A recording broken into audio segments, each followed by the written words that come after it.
Hello everyone, welcome back another video of commerce विद्यार्थी। आज हम लोग बात करेंगे बिजनेस में चैप्टर नंबर 3 के बारे में। चैप्टर नंबर 3 हमारा business environment.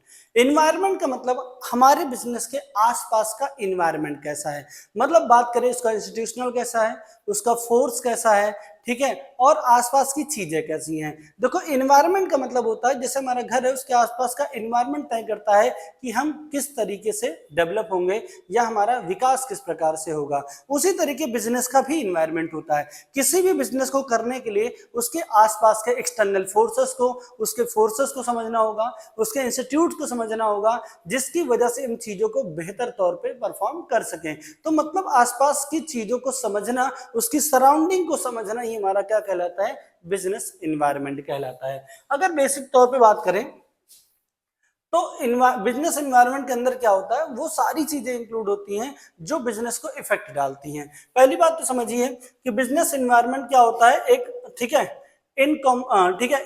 Encompasses for the all external forces. मतलब वो क्या करता है, सारे एक्सटर्नल फोर्सेस को, ठीक है, जितने भी एक्सटर्नल फोर्सेस है that influence the company operation, जिसकी वजह से कंपनी ऑपरेशन मतलब इन्फ्लुएंस होता है, कंपनी का ऑपरेशन हो गया या कंपनी की परफॉर्मेंस हो गई, कंपनी का डिसीजन हो गया या किसी भी बिजनेस का डिसीजन, उसके एक्सटर्नल फोर्स डिपेंड करते हैं कि किस तरीके से एक्सटर्नल फोर्सेस हैं उस बिहाफ पे डिसीजन लिया जाएगा।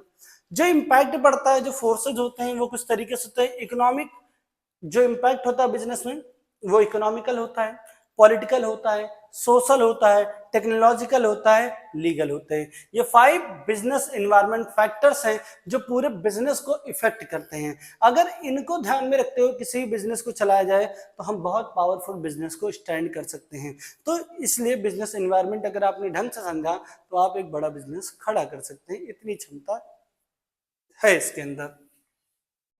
बात करते हैं बेसिक तौर पर, अगर समझें तो हम इनके कुछ बेसिक सिस्टम को समझें तो इंपॉर्टेंस को हम समझेंगे। ठीक है, importance of business environment. Business environment का इंपॉर्टेंस पहला क्या है, हेल्प इन डिसीजन मेकिंग। हमारे बिजनेस को हेल्प करता है किसी भी डिसीजन को लेने के लिए। अगर एनवायरनमेंट को अच्छा एनालाइज कर लियो तो तुम बेटा किसी भी डिसीजन पे सही समय पर, सही टाइम पर और सही वे में पहुंच सकते हो। तो पहली चीज हमारा क्या है, ठीक है, help in decision making. Understand the business. आपको अपने बिजनेस को समझना होगा। अगर आपने उसके एनवायरनमेंट को स्कैन कर लिया है तो आपका डिसीजन कभी गलत नहीं होगा, पहली चीज। दूसरा है risk management, scanning for business environment. अगर आपने बिजनेस एनवायरनमेंट को स्कैन किया, आसपास की चीजों को, सराउंडिंग को स्कैन किया है, तो आपको बेनिफिट क्या मिलने वाला है सर, कि आपका जो पोटेंशियल होगा, रिस्क का पोटेंशियल होगा, वो कंपनीज का जो पोटेंशियल होगा वो क्या हो जाएगा, इंफॉर्मेशन की वजह से डिसीजन बेहतर लेंगे और रिस्क मैनेजमेंट करने की कैपेसिटी आपकी बेहतर हो जाएगी। ठीक है, अगर कंप्लीट इंफॉर्मेशन आपके पास है। ठीक है, अगला है, ठीक है, ठीक है, ensure the long term success. ठीक है, जो बिजनेस एनवायरनमेंट होता है, इसके अगर आपने इसको सही तौर पे एनालाइज किया है तो आपका जो बिजनेस होगा वो लंबे समय तक बिजनेस स्टैंड करेगा और चलेगा भी। अगर विदाउट स्कैनिंग, विदाउट एनवायरनमेंट के अंडरस्टैंडिंग के थ्रू आपने बिजनेस खड़ा किया तो बिजनेस ढह जाएगा। इसीलिए बोला गया कि अगर आपका इंपॉर्टेंस क्या है, ensure the long term success. हमेशा आपको लॉन्ग टर्म सक्सेस के लिए देखना है, इंश्योर करना है चीजों को कि हम अपने बिजनेस को, ठीक है, किस तरीके से चला सकते हैं। मतलब adopting the changes of environment. Business environment के अंदर जो भी नए चेंज आ रहे हैं उसको इजिली अडॉप्ट कर सकें।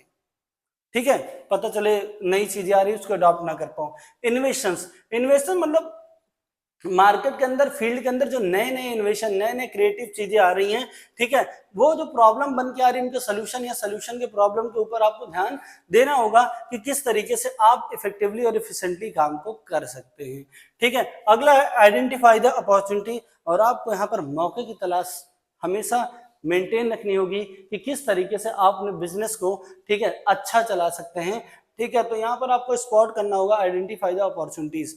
ठीक है, आपको यहाँ पर अपॉर्चुनिटी को आइडेंटिफाई करना होगा बेहतर कि क्या हमारे लिए बेहतर हो सकता है। तो कुछ इसके इंपॉर्टेंस है। ठीक है, अगर हम बात करें इनके कुछ की फीचर्स के बारे में तो टोटली एक्सटर्नल फोर्सेस। हमारे बिजनेस को इंटरनल से ज्यादा जो डिपेंडेंसी होती है, जो पावर फ्लक्चुएट होता है हमारा, बिजली कट आउट होती है जो हमारी, वो हमारा एक्सटर्नल फोर्स होता है। अगर एक्सटर्नल फोर्स पे आपने कंट्रोल बना लिया है तो आपका बिजनेस का जो सिस्टम होगा वो प्रॉपर वर्क करेगा। ठीक है, इसलिए बताया गया business environment is the total of all external sources direct और indirect influence the working business system, चाहे डायरेक्ट फॉर्म में हो चाहे इनडायरेक्ट फॉर्म में हो, हमेशा जो इम्पैक्ट पड़ेगा हमारे बिजनेस के ऊपर वो टोटल एक्सटर्नल फोर्सेस की वजह से ही पड़ेगा। ठीक है, स्पेसिफिक एंड जनरल फोर्सेस। ठीक है, कुछ जनरल फोर्सेस या स्पेसिफिक फोर्सेस होते हैं, जैसे यहाँ पर समझिए कि बेसिक तौर पर अगर बात है स्पेसिफिक फोर्स मतलब जैसे इन्वेस्टर हैं, कस्टमर हैं, कॉम्पिटिटर हैं, सप्लायर हैं, तो ये सब क्या करते हैं हमारे बिजनेस पे एक अलग प्रकार का इम्पैक्ट डालते हैं, जिसकी वजह से हमारा बिजनेस इफेक्टेड होता है। डे बाय डे हमको अपने बिजनेस को चलाने के लिए डायरेक्ट या इंटरमीडिएट का सहारा लेना पड़ता है। ठीक है, आगे इंटर रिलेटेडनेस मतलब एक दूसरे से रिलेटेड होते हैं। देखो जैसे अभी जियो पॉलिटिकल प्रेशर है ना, भारत में बोल रहे लोग गैस नहीं मिल रहा, ये नहीं मिल रहा, वो नहीं मिल रहा है, तो ये क्या इंटर रिलेटेड होते हैं। ठीक है, इंटर रिलेटेड क्या है कि जितने भी बिजनेस इन्वायरमेंट के एलिमेंट हैं वो एक दूसरे से कनेक्टेड है, वो एक दूसरे से कनेक्टेड। अगर एक जगह प्रेशर पड़ेगा तो दूसरी और तीसरी जगह भी प्रेशर पड़ेगा। ठीक है, डायनेमिक नेचर होता है बिजनेस का, बिजनेस एनवायरनमेंट मतलब आपको इस तरीके से बिजनेस को एनालाइज करना है कि जब मतलब नए नए चेंजेस आ रहे हैं, नए नए चीजों को लोग अडॉप्ट कर रहे हैं, वहां पर भी बिजनेस सक्सेसफुल सस्टेन कर जाए। मतलब बिजनेस एनवायरनमेंट हमको ये चीज बताता है, मतलब डायनेमिक नेचर ये चीज बताता है कि रेगुलर चेंज हो रहा होगा। डायनेमिक नेचर का होगा मतलब जब भी चीजें चेंज होगी, टेक्नोलॉजी चेंज होगा, ठीक है, ठीक है, कंज्यूमर प्रेफरेंस वहां पर बढ़ेगी, और जब बढ़ेगी तो नए कॉम्पिटिटर मार्केट में पैदा होंगे, तो उनसे किस तरीके से आपको फाइट करना है वो डायनेमिक नेचर है। मतलब रेगुलर चेंजिंग एनवायरनमेंट में बिजनेस आपको किस तरीके से करना है। ठीक है, अनसर्टेनिटी, अनसर्टेन प्रोसेस बिजनेस में माना जाता है, कभी भी प्रॉफिट कभी भी लॉस, कभी भी धंधा चालू कभी धंधा बंद, मतलब अनसर्टेन प्रोसेस है, कोई प्रेडिक्शन नहीं कर सकते हो क्या होगा कैसे होगा, बस आप थोड़ा बहुत गेस कर सकते हो कि बिजनेस में क्या नया चेंज आपको लाने की जरूरत है। ठीक है, तो ये कुछ फीचर्स हैं जो आपको याद रखने हैं। ठीक है, अनसर्टेनिटी क्या होता है, ये सारी चीजें, टोटल एक्सटर्नल फोर्सेस क्या है, ठीक है, डायनेमिक नेचर क्या होता है, ये सारी चीजें आपको याद रखना है। बहुत छोटा चैप्टर है, आई होप 10-12 मिनट के अंदर खत्म हो जाएगा। ठीक है, डायमेंशन ऑफ बिजनेस इन्वायरमेंट। देखो बिजनेस इन्वायरमेंट के 5 डायमेंशन हैं, यही डायमेंशन में से एक केस स्टडी आपके पेपर में आएगा तो इंपॉर्टेंट है। पहला है इकोनॉमिक इन्वायरमेंट। इकोनॉमिक इन्वायरमेंट का मतलब कभी भी किसी भी बिजनेस को करने जाते हैं हम लोग तो मार्केट की इकोनॉमिक को समझते हैं। इकोनॉमिक का मतलब उसका एक ऐसा डेटा तैयार करते हैं कि इम्पैक्ट क्या होगा हमारे बिजनेस पे, ठीक है, और क्या हमारे सर्वाइवल प्रॉफिट ग्रोथ हो पाएगा कि नहीं हो पाएगा, वो इकोनॉमिक एनवायरनमेंट बताता है। तो मतलब सबसे पहले आपको अपना इकोनॉमिकल एनवायरनमेंट देखना है, सर्वाइवल प्रॉफिट और ग्रोथ। मैं किसी भी धंधे को शुरू कर रहा हूं तो क्या मैं सर्वाइव करा ले जाऊंगा, प्रॉफिट होगा ग्रोथ होगा, तो बात की बात है। सबसे पहले सर्वाइवल पे ध्यान देना है और वो हमारा इकोनॉमिकल एनवायरनमेंट तय करता है। दूसरा पॉलिटिकल एनवायरनमेंट। पॉलिटिकल एनवायरनमेंट हमेशा उन सारी चीजों पे कि मतलब सरकार इस चीज की मंजूरी देती है कि नहीं देती है, सरकार का क्या सपोर्ट है। जैसे अभी यूपी में ठीक है चल रहा है शायद जो करके सीएम युवा कुछ करके चल रहा है, उसमें लोगों को सब्सिडी दी जा रही है नए नए बिजनेस पे। ठीक है, तो वहां पर क्या है कि मतलब ये क्या होता है, ब्रॉड कंसेप्ट होता है पॉलिटिकल जो हमारा सिस्टम है। ठीक है, किसी भी बिजनेस इंटरप्राइजेस को ऑपरेट करने के लिए पॉलिटिकल कंडीशन को देखना होता है कि ये सरकार इस चीज की मंजूरी देती कि नहीं देती, क्या सपोर्ट है क्या रिस्पॉन्स है, तो ये पॉलिटिकल इंपैक्ट डालता है हमारे पूरे बिजनेस के ऊपर। ठीक है, अगला होता है सोशल इन्वायरमेंट। देखो सोशल इन्वायरमेंट क्या होता है कि हमको चीजों को इस हिसाब से बनाना है कि सोसाइटी उस चीज को एक्सेप्ट करे और सोसाइटी के बेनिफिट्स में हो। ठीक है, मतलब वो सोशल इन्वायरमेंट है, सोसाइटी के वेलफेयर के लिए कुछ काम करिए तब आपको सोसाइटी कुछ अपनी तरफ से देगी। अगला टेक्नोलॉजिकल, नई नई चीजें बिजनेस के अंदर आई, नए टर्म को ऐड करना, नई टेक्नोलॉजी को ऐड करना, जिसकी वजह से आप अपने बिजनेस को और अपग्रेड कर सके, बड़ा कर सके। तो अगली चीज आपको जो ध्यान रखनी है वो टेक्नोलॉजिकल इम्पैक्ट है कि मतलब आपको अपने बिजनेस इंटरप्राइजेस को चलाने के लिए साइंस एंड टेक्नोलॉजी के साथ आपको काम करना होगा। बिजनेस को ऑपरेट करने के लिए, बिजनेस को चलाने के लिए, बढ़ाने के लिए, नए बेस बनाने के लिए आपको टेक्नोलॉजिकल इम्पैक्ट पर ध्यान देना पड़ेगा।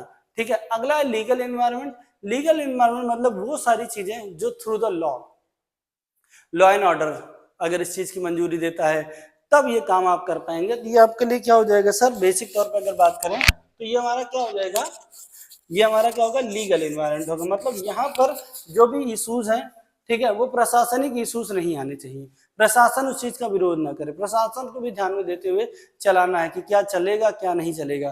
तो ये हमारा क्या होता है कि वेरियस प्रकार की कमिटीज होती हैं, उन सबको ध्यान में देते हुए जब काम करेंगे तो हमारा लीगल एनवायरनमेंट होगा। तो 5 आपको याद रखने हैं, ठीक है। पहला आपको याद रखना है इकोनॉमिकल, दूसरा पॉलिटिकल, तीसरा सोशल, चौथा क्या है टेक्नोलॉजिकल, और पांचवा आपका क्या आ जाएगा सर, ठीक है, पांचवा आपका हो जाएगा लीगल। 5 एनवायरनमेंट यही सवाल पूछेगा, यहीं से केस स्टडी आएगा, ठीक है। तो तैयार रहिए, ये केस स्टडी आपको मिलने वाली है। तो फिर इसके आगे इस चैप्टर में और आपको कुछ नहीं पढ़ना है, इतना आपके लिए सफिशिएंट है। तो मिलते हैं नेक्स्ट वीडियो में, तब तक के लिए धन्यवाद। जय श्री श्याम, राधे राधे, बाय बाय।